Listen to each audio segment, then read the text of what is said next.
Dans l'imaginaire collectif, le bassin minier, ce sont les terris, le charbon, Germinal, Émile Zola, bien entendu.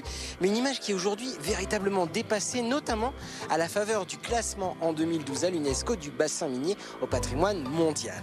Dans ce nouveau numéro d'Honore ses trésors, on a eu envie de vous faire découvrir les nouveaux usages de nos montagnes du Nord.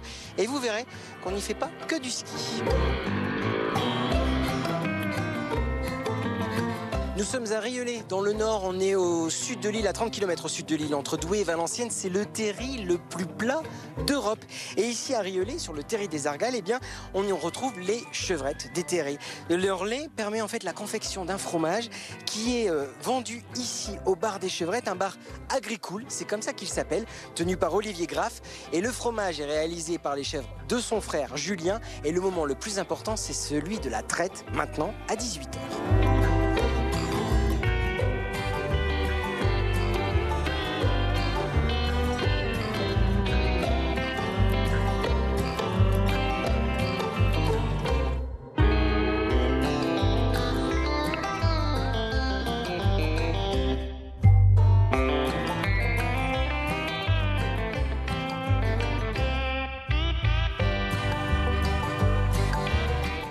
Allez, salade.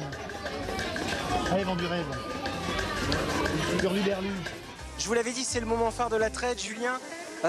Comment ça se passe là? Bah là, il faut les traire. Elles ont passé la journée en pâture. Donc les mamelles sont pleines, elles ont bien mangé. Il faut les traire. Il y en a une 30-40 à peu près à traire. Et voilà, elles attendent là sur l'aire d'attente. Elles montent, on les traite, elles redescendent et elles attendent qu'on leur donne le grain, le dessert. C'est une traite par jour? 2 traites, matin et soir. Matin et soir. Alors ce qui est étonnant, c'est que vous avez choisi donc ici le terri des Argales. Pourquoi est-ce que vous avez décidé de venir avec vos chèvres ici? Alors en fait, c'est pas forcément moi qui ai décidé, on me l'a proposé en fait. Moi je cherchais du terrain, parce qu'avant je travaillais en bureau, je me suis reconverti, j'ai cherché des parcelles et le département du Nord en fait est propriétaire de la partie sauvage du terri. Et le département du Nord plus la mairie de Rieulé m'ont accueilli les bras ouverts pour pouvoir faire le travail de débroussaillage du terri par les chèvres pour protéger l'habitat d'espèces très rares qu'on trouve que sur les terris. Voilà, donc la traite c'est le supplément, en fait l'idée première c'est l'éco-pâturage. Exactement, notre raison première ici avec les chèvres c'est vraiment la protection de l'habitat terri pour le criquet, le lézard, certaines espèces d'oiseaux rares et on travaille main dans la main comme ça avec les gardes du département du Nord. Là donc toutes les chèvres vont produire du lait, c'est après au moment de l'affinage que les fromages seront différents, ou il y en a certaines qui ont un lait plus fort qu'un autre ou pas, là je m'y connais pas du tout. Alors en fait on va faire un lait de mélange, on va fabriquer un lait de mélange, donc on ne saura pas dire en effet, on ne saura pas distinguer une chèvre d'une autre au niveau du goût, mais il doit certainement y avoir en effet des variations. Julien, avec Nova, vous accompagnez donc les chèvres le matin, vous les ramenez le soir, mais on peut venir avec vous faire des randonnées, c'est possible? Oui tout à fait, alors comme on avait beaucoup de demandes, on a structuré ça et on fait ça à travers la rando-biquette. Où en fait c'est soit le matin soit l'après-midi, où on part avec le troupeau, le chien et on déambule sur le terri comme ça en mode transhumance. On réfléchit ensemble au rôle des chèvres sur le terri, etc. Et on organise ça avec l'office du tourisme Cœur d'Ostrevent-Aglo. Donc rando biquette, vous savez, vous pouvez venir, mais on va aussi vous demander à vous ce que vous en pensez parce que vous êtes nombreux à assister à cette période de la traite. Je trouve que c'est beau de voir ça et puis de montrer aux enfants comment on fait le lait, tout ça, c'est intéressant. Ça ouvre 3 jours, donc je viens 3 fois. J'aime bien les animaux, le bar c'est parfait, il y a une bonne ambiance. On va avoir 2 biquettes et puis on aime les animaux et je veux que mes filles découvrent les chèvres, voilà. Ça fait 3 semaines de suite qu'on vient. Les enfants ils aiment bien, c'est les vacances, on profite. Allez, les caresses tout. On consomme aussi les produits du magasin juste à côté directement. On prend du chèvre toutes les semaines et voilà. C'est directement à la source quoi, c'est super bon en plus, donc voilà. On va prendre un crottin mi-frais, oui, et un crottin crémeux. On va goûter ça. Allez, impeccable. Hop là. Très bien, merci. Je vous en prie. Elisa, là aujourd'hui c'est génial, il y a pratiquement tout est parti. Oui, effectivement. Alors les jours où il fait beau, ici en général, on est un peu victime de notre succès. On est sur un site touristique, on a cette chance, bien sûr. On a la chance de faire uniquement de la vente directe. On fournit depuis peu quand même quelques biocopes, mais jusqu'à présent, ça faisait 10 ans que tout était vendu en direct, et ça, c'est une fierté. Alors c'est du fromage bio, mais il y a plusieurs types de fromage de chèvre que vous produisez, c'est bien ça? Oui, tout à fait. Alors nous, on produit principalement du fromage lactique. Donc c'est une méthode de fabrication qui est assez simple, où nos fromages commencent comme les frais nature qu'on peut voir au tout début de la vitrine. Et ensuite, on peut aussi les laisser s'affiner, ce qui donne des fromages, on voit qu'ils ont réduit. Alors qu'au début, ils faisaient tous la même taille. Ils s'affinent, ils se concentrent, ils ont de plus en plus de goût. On fait un tout petit peu de pâte pressée aussi, comme de la tome. On a déjà fait de la raclette aussi, mais ça, c'est vraiment en petite quantité. C'est encore un peu en cours de projet, disons. Ce qu'on a pu découvrir avec Julien au moment de la traite, c'est qu'il y a une saisonnalité pour le lait des chèvres. Ça, c'est particulier. Alors en fait c'est surtout très peu connu. Alors on sait tous que les tomates sont saisonnières, on a des tomates en été, on est au courant, mais pour les chèvres on le sait moins. En fait ça correspond à la période des chaleurs des chèvres. Une chèvre ne peut pas être en chaleur toute l'année. Elle est en chaleur quand les jours vont commencer à raccourcir. C'est en lien avec la mélatonine. Et voilà. Et donc il y a 6 mois de l'année où elle peut être en chaleur et 6 mois de l'année où elle ne peut pas. Donc quand vous trouvez du fromage de chèvre en plein hiver, à Noël par exemple, du chèvre frais, c'est que ça a été bricolé d'une manière ou d'une autre. C'est pas naturel. Et donc la production de fromage, c'est tous les jours. Comment ça fonctionne et combien de temps ça prend? Alors effectivement, c'est tous les jours, pendant 8 à 10 mois de l'année, donc traite tous les matins, traite tous les soirs, et on transfère le lait, on fabrique le fromage. Et ça prend, alors ça dépend de ce qu'on fait, il y a des jours on va faire des yaourts, des jours on va faire plutôt des crottins, ça dépend de ce qu'on fait. On compte entre 3 et 4 heures de fromagerie à peu près tous les matins, et puis l'après-midi il faut revenir retourner les fromages. Ça nécessite vraiment un investissement complet sur la journée, une disponibilité disons. Et alors la surprise, c'est qu'il y a du savon avec le lait des chèvres d'ici? Alors exactement, alors on ne s'attribue pas le mérite de fabriquer le savon, ça on ne sait pas le faire. Par contre c'est bien le lait de nos chèvres et c'est une super savonnière qui est à Landa qui les fabrique pour nous. Des savons artisanaux bien évidemment dans la continuité de ce que nous on propose ici déjà, puisque nos valeurs nous sont chères. Et donc on propose ça à la vente ici et ça marche d'ailleurs super bien. Le savon lait de chèvre a vraiment des belles vertus et beaucoup de succès. Ah bon, on va tester ça, faudrait peut-être que j'en prenne tiens, pour mon teint. Mais en tout cas, voilà, le fromage c'est bien vendu aujourd'hui, on peut donc en acheter pour le déguster chez soi, mais on peut aussi le déguster au niveau du bar, le bar donc des chèvrettes, où on va retrouver justement Olivier. On est maintenant au cœur du bar, quand votre frère Julien vous a proposé de vous installer avec lui, avec les chevrettes, vous avez dit oui tout de suite? Oui, alors le projet, comment ça s'est passé? Moi, ce bar, ce restaurant, c'est une reconversion pour moi, je ne viens pas du tout du milieu de la restauration, et Julien me disait, ça faisait déjà 2-3 ans qu'il était installé. Bah, écoute, moi, si tu veux faire tes armes, peut-être quelque part. Chez moi, ici, il n'y avait bien sûr pas de bar, pas de restauration. Il y avait juste la partie vente de fromage.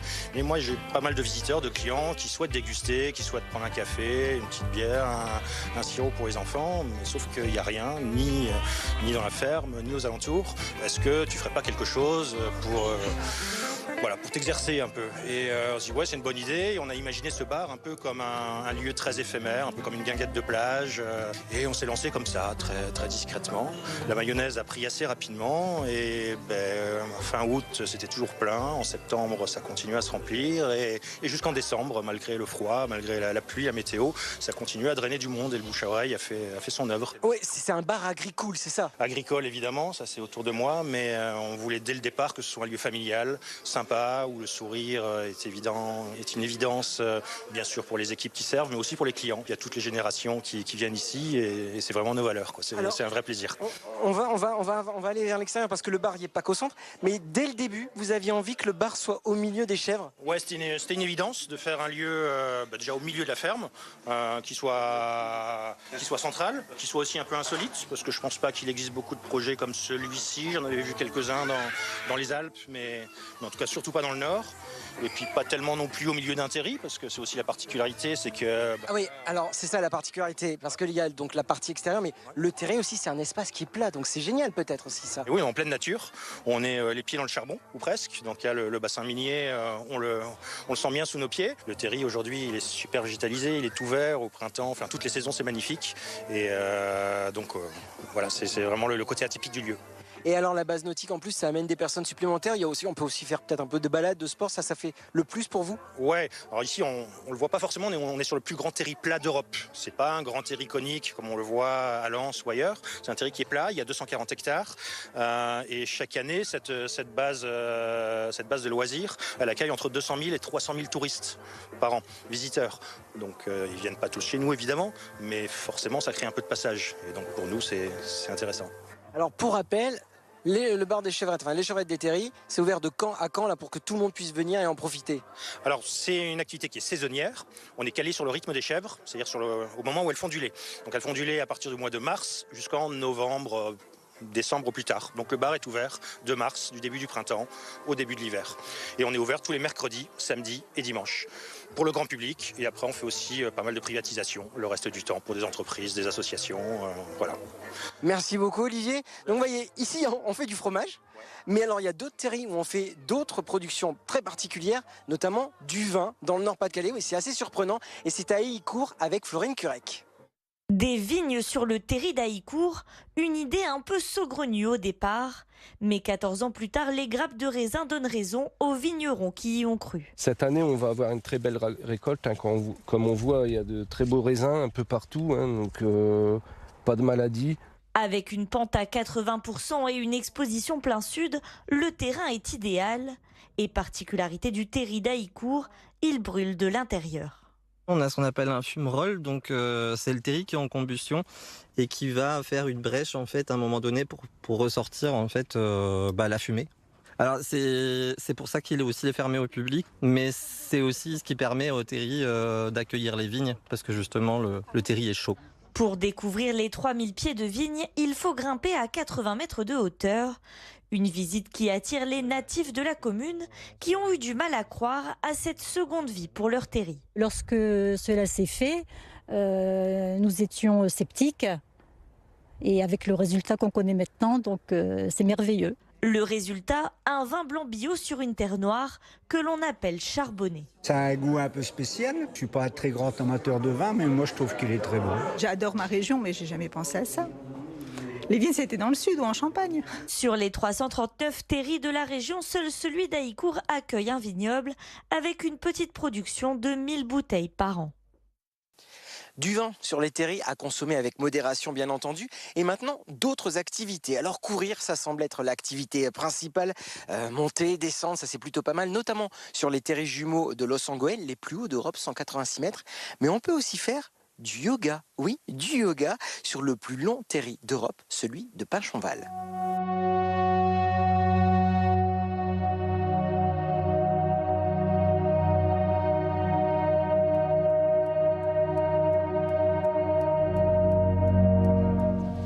Choisissez votre sankalpa.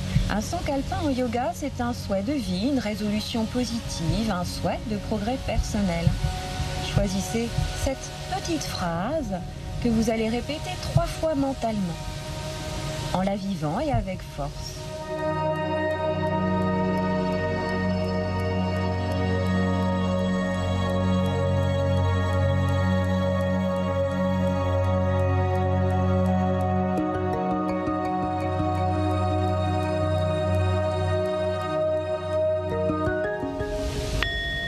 Le dessus de la main, la paume, le poignet, le coude.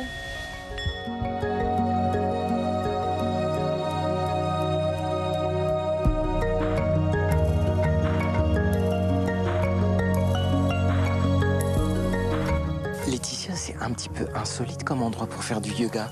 Oui, alors c'est pas ma trouvaille, c'est la trouvaille de Lance Tourisme. Il y a quelques années déjà, ils ont trouvé des lieux vraiment super pour la pratique parce que pour le coup, on est vraiment en lien avec la nature, le patrimoine, la région. On fait redécouvrir des lieux au public, qu'ils soient locaux ou non locaux, parce qu'on a des gens qui viennent quand même d'autres villes. Donc oui, c'est un lieu atypique, mais un lieu qui colle vraiment à l'activité. Ça apporte une véritable différence par rapport au yoga qu'on peut pratiquer en salle ? Complètement, parce que le yoga, c'est aussi être en lien avec les éléments. Et donc, dans ces lieux, on est en lien direct avec les éléments. Combien de fois vous proposez ce type de yoga nature par an ? Alors, j'ai pu travailler en collaboration avec le Louvre-Lens, donc c'est principalement l'été, donc avec Lens Tourisme, le Louvre-Lens, et après d'autres centres sociaux, notamment sur Lens et Liévin. On peut le voir avec les participants, ça leur apporte énormément. Et à vous, qu'est-ce que ça vous apporte de le faire ici, de partager la pratique ici, en nature ? Mais le plus, c'est ça, c'est la nature en fait. C'est d'être vraiment en direct avec les éléments, donc le vent, le bruissement, les feuilles, les animaux parfois. Alors aujourd'hui, on n'en a pas eu l'expérience, mais on a eu quelquefois la visite d'écureuils. Voilà, c'est vraiment se ressentir en lien avec la nature. Merci beaucoup. Merci à vous. Pour la première fois, c'était impressionnant. Et c'est une activité que je fais pas souvent. Et j'adorais y participer et ça m'a apporté une énergie positive. Et pour vous, qu'est-ce que ça vous a apporté? Moi, ça fait la 3e fois que je le fais. J'aime beaucoup le fait d'être en nature, dans un lieu naturel. Et puis après, je me sens toujours aussi bien de repartir avec une autre émotion, quoi. Je suis amoureux de ce territoire, donc du coup, c'est une autre forme d'être au contact et de mieux le connaître, quoi, avec le corps, quelque part. C'était la première fois une séance de yoga sur un terrain. J'en ai fait en montagne, mais pas sur un terril. C'est toujours mieux sur un terri. Étienne, pourquoi est-ce que Lens Tourisme décide de proposer du yoga sur les terris? Alors pour nous, c'est un double objectif. Déjà pour ceux qui ne sont jamais venus sur ce territoire, c'est de le découvrir, mais aussi un moyen pour ceux qui sont déjà venus de le découvrir autrement, à travers une autre activité, mais aussi grâce à des médiateurs, grâce à des guides expérimentés sur le domaine de l'écologie, du patrimoine et bien d'autres domaines. C'est ce que j'allais vous dire, durant la montée, durant la redescente aussi, avant l'activité et après l'activité yoga, vous parlez de l'histoire du lieu, de la préservation de la biodiversité. Pourquoi ? Alors pour nous, en fait, on a une chance incroyable dans le Nord, c'est qu'on a une écologie toute particulière grâce à ces terris, alors qui s'exprime justement par des espèces atypiques, mais aussi justement que ce soit dans faune, flore, mais aussi quelque chose d'extrêmement sensible, à la fois par le changement climatique, mais aussi l'activité de l'homme. Et justement, grâce à d'autres structures comme Eden 62, le CPIE, en fait, on est vraiment à cœur de sensibiliser le public sur ces domaines. Donc vous vous rendez compte que si on peut faire donc beaucoup de choses sur ces terris, beaucoup d'activités sportives, c'est parce que ce patrimoine aujourd'hui est classé et il est protégé. Alors pour bien comprendre, on a rendez-vous au niveau du terri du 9-9 bis à Wany. Donc là, on va redescendre et on a rendez-vous avec Gilles Briand de la mission Bassin Minier.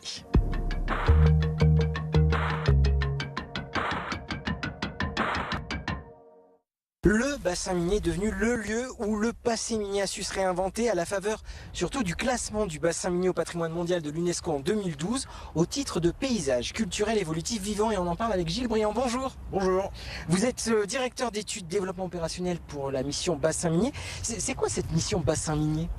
Alors c'est une association qui a la particularité de réunir tous les acteurs de l'action territoriale, l'État, la région, les départements, les communautés d'agglomération, il y en a 7 dans le bassin minier.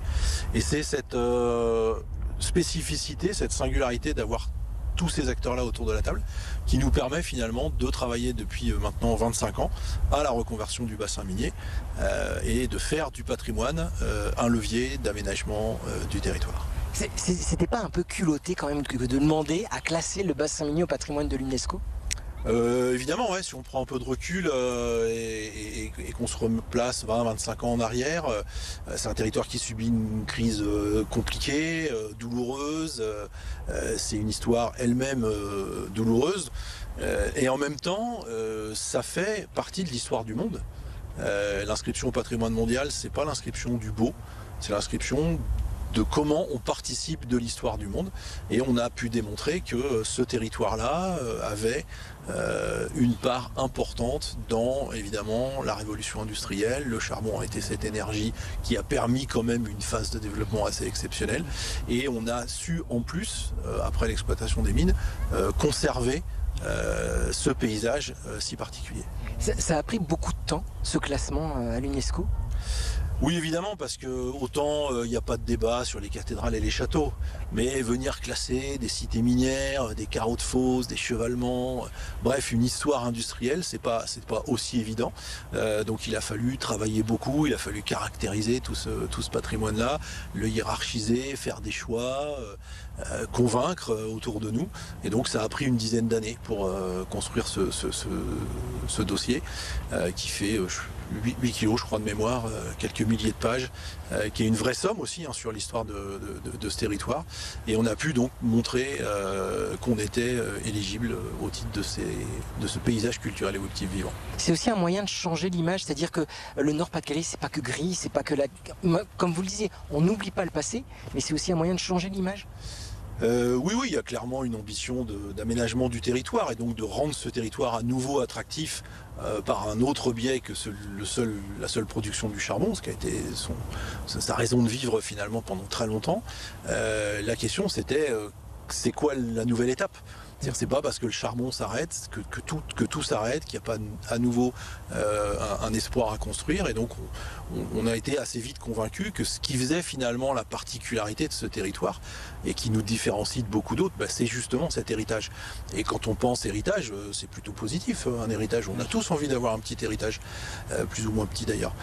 Ces terris, c'est quand même quelque chose d'assez exceptionnel de se retrouver dans un pays tout plat ici, avec comme ça des montagnes noires bâties à main d'homme, qui deviennent potentiellement des terrains de jeu, des terrains de biodiversité. Ces sites majestueux, comme ici le 9-9 bis, ces cathédrales industrielles, c'est quelque chose qui est porteur de sens, porteur d'histoire. C'est des hommes et des femmes qui ont bâti ce territoire, et je pense que c'est important d'être convaincu qu'à partir de ça, on peut continuer de s'inscrire dans une démarche de développement. On entend quand vous l'expliquez, je pense que c'est jamais retombé. En 2012, quand le bassin minier a été classé, c'est la fierté d'abord qui est ressortie.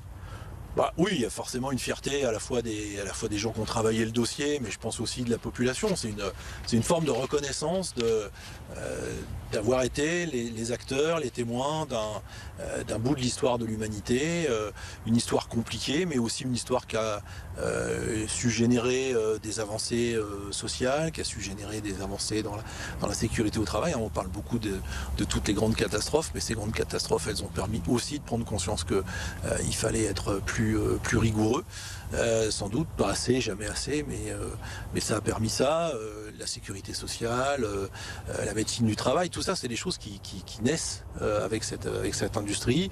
Ici pendant 150 ans on a exploité du charbon ici sur le 9-9 bis, aujourd'hui on y fait de la musique, on y valorise le patrimoine, et on peut aller au métaphone, répéter dans des studios d'enregistrement, le site reste. Les fonctions changent. Oui, parce que ici, donc le métaphone, pour celles et ceux qui ne le connaissent pas, on y fait de la musique. Il y a des groupes qui sont sélectionnés ici qui font partie du bastion du Main Square. On a parlé de yoga sur les terrains, les chevrettes. Est-ce qu'il y a des restrictions aujourd'hui dans les usages qu'on pourrait faire des terrains, des sites miniers, du bassin minier? Ou alors est-ce qu'il y a des usages qui sont faits aujourd'hui qui vous ont totalement étonné, mais pour vous, maintenant, c'est tout à fait logique? Alors, ça c'est une question souvent un peu compliquée. On nous a parfois de mauvaise foi reproché de vouloir mettre ce territoire sous cloche. C'est évidemment pas du tout l'idée. On a montré ici qu'on pouvait construire un bâtiment d'une écriture architecturale très contemporaine, très audacieuse, à quelques encablures d'un site protégé au titre des monuments historiques. C'est le projet qui fait la qualité de la démarche, toujours. Donc il est possible d'imaginer un grand nombre de choses. Par contre, il y a des contraintes, il y a un cadre réglementaire, on ne peut pas faire tout et n'importe quoi. Il y a 78 terris aujourd'hui qui sont protégés au titre de la loi 1930, donc qui sont le site classé de la chaîne des terris du nord de la France. On ne peut pas venir poser une espèce de grande soucoupe volante comme ça, sans réfléchir à son impact. Il y a comment ça transforme la vue quand on est sur le terri, comment ça transforme la vue depuis le périmètre du terri. Donc faut être vigilant. Voilà. Après, aujourd'hui, il y a des choses auxquelles on n'est pas parvenu. On aimerait bien avoir un bike park, par exemple. Il y a des terris qui sont très propices à la pratique du vélo.